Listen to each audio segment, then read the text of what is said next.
White House Press Secretary Kayleigh McEnany in her Wednesday briefing called attention to the 45 police officers who have been killed in the U.S. so far this year, including the late St. Louis officer David Dorn.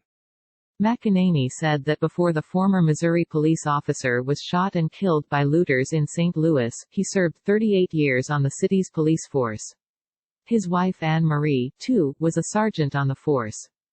David Dorn, 77, suffered a gunshot wound to his torso about 2:30 a.m. Tuesday and died on a sidewalk in front of the looted Lee's Pawn and Jewelry shop.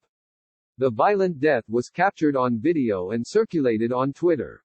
"My heart breaks for two women in particular," McEnany said, naming Officer Breanne Leith, who served in the Indianapolis Police Department before she was shot and killed on duty in April, and Officer Tiffany Enriquez, who served the Honolulu Police Department before she was shot and killed in January.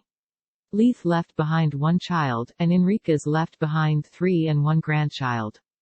"These are our heroes, thank you so much," McEnany said. "Many have been shot, some have been killed. It's a travesty and let us stand with law enforcement." Son of retired cop killed in St. Louis has message for person WHO pulled trigger. Earlier in the briefing, McEnany said that as a result of the protests, 4 officers had been shot in St. Louis, 1 had been shot in Las Vegas and remains on life support, and a number of officers were injured in a Providence, Rhode Island, riot. As a result, the press secretary said the president has sole authority to invoke the Insurrection Act, after Defense Secretary Mark Esper said he didn't believe it was necessary. McEnany was asked if Trump still has confidence in his defense secretary.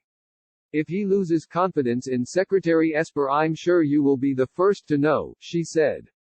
Bullet penetrates Missouri trooper's face shield during riots in St. Louis, narrowly avoids serious injury.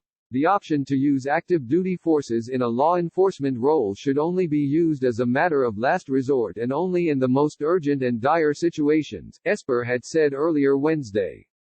"We are not in one of those situations now. I do not support invoking the Insurrection Act."